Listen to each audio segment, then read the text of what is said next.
Good afternoon, ladies and gentlemen. So it is middle of the spring, so perhaps it becomes tedious, drowsy. I had a chance to explore the nearby restaurant located in Mudung Mountain. Yontang Police, I very much. So, I did that briefly. Okay. So I attempted to upload the printout as promised. However, the researcher's system advised to deliver on hands since the file bigger to fail her attempt to know. So I like to deliver this printout in makeup purpose for your reference. So please complement the lecture with this material. It covers Chapter 3, the Constitutional Authority of Agents.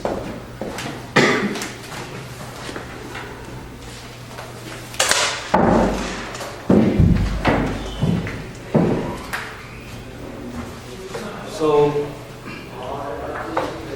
we previously discussed the non-delegation doctrine. Since the constitutional mandate is actually stringent traditionally on separation of powers principle, and the abusive delegation would derogate the constitutional spirit and ideas. So we may face with three important questions about a non-delegation doctrine, as you see in print in page last of printout.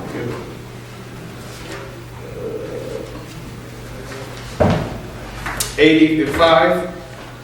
The constitutional problem of delegation is part of Constitution itself. Our concern with delegation focused on three questions. First, does Congress in fact possess the particular power that it proposed to delegate? The question refers to the constitutionality of acts that delegate powers to other branches of government. Congress must first have the power before it can delegate to another branch. So actually, this logic and the framework of question is elementary, you see, as a nature of thing. So nobody could transfer any excessive rights that he could not entertain or possess. So he first must possess the right. And that very question could involve how we define the lesser power. So what concept, discretion, or latitude, or leniency, and the assembly body would be any most proper form to shape a public policy. They could be competent to produce public policy, which is creative in role and responsibilities. And that could come in contrast with the executive power, which normally could be defined as the kind of implementation and execution of laws already prescribed in advance by the representatives, or in the United States context, the senators who bears the constitutional role to represent a respective state. And key strand to support the federal system in the United States. And what is the next question? Second, we need to think about what are the conditions or guidelines for delegation. So we consider kind of a principle of a predictability and certainty, or the kind of a clarity, which is often stressed by Korean authority in terms of a criminal policy. So the areas of policy we suppose could variegate the nature of issue. So in some ambit, the Constitutional Tribunal or Supreme Court of the United States could apply a stringent standard and impose a stricter scrutiny than other areas of public policy. In any case, we have derived one important principle as stated in the last class. What is that? An intelligible principle. So the executive have to receive some confinement and some standards to get into play.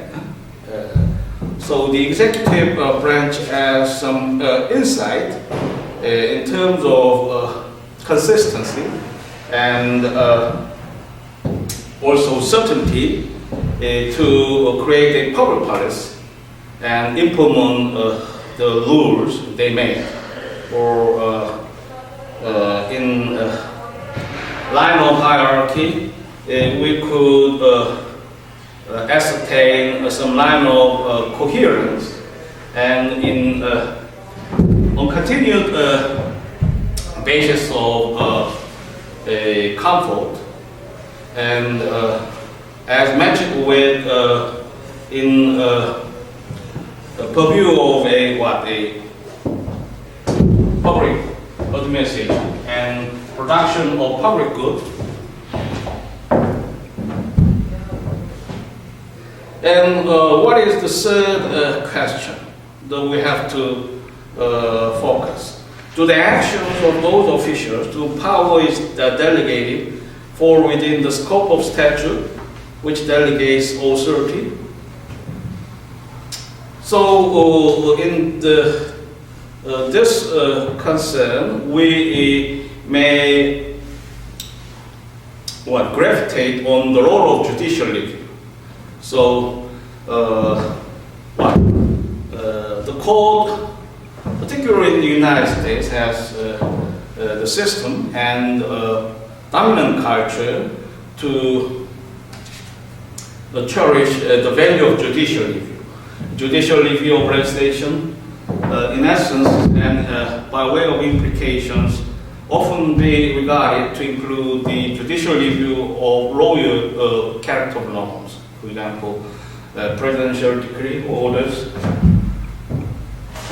So in some cases, the statute to ground the delegate power may be struck down or invalidated on the constitutional ground.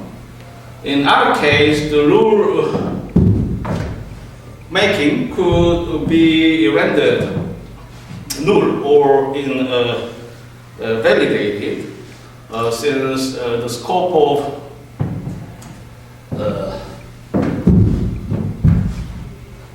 agency's power could serve the scope of a delegated power.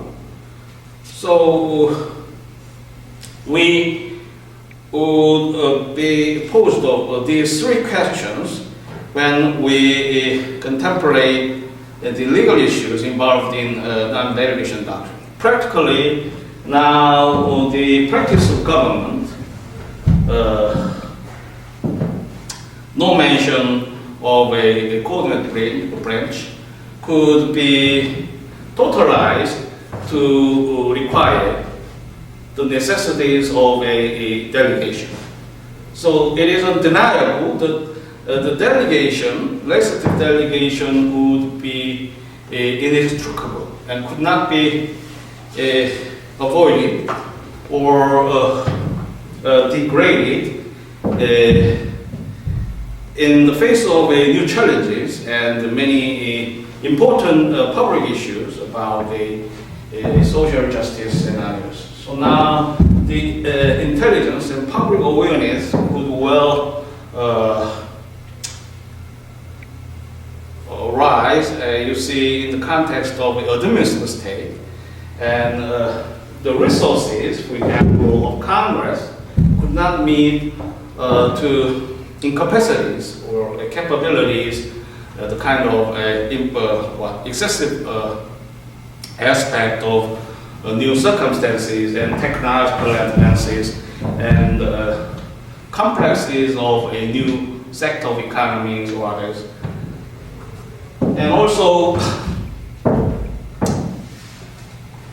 the competence or professional intelligence could well be found in the executive branch, as they often be stacked with experts, and in some cases, professional researchers often collaborate with executive branch. So the network and the personnel resources are extensive and more capable to respond with kind of a risk of modern society and challenges from many social evils. So the necessities is actually not contended. The issue and problem often arise the subtlety in legal coordination among the branches and the basics and fundamentals to found the nation in its philosophy and others. So we consider the delegation issue involving Federal Criminal Commission in the last class. And I consider that the issue may be approached in some other highlight. You see, you may have read many cases involving criminal policy and delegation from the Korean National Assembly. So what is other aspect to be concerned of? Consider the important principle, nullum or sine qua, so no punishment without any law, etiquette law. What is etiquette law? I consider the law has to be a product from any political consensus, as often represented by National Assembly or Congress. So the statutory requirement is strictly designed and played in the ambit of a traditional principle and criminal spirit. Ideas of criminal law should be determinative of who could be incriminated, or how we see the criminal culpability, scientific kind of a mental state and actus reus that is actually preserve of a criminal value in criminal law. You will see. So that could not be altered in any sense, or could not be diminished from its stricture in mandate for National Commission. So often the Supreme Court would apply a stricter review as commanded when the delegation involves a criminal code provisions.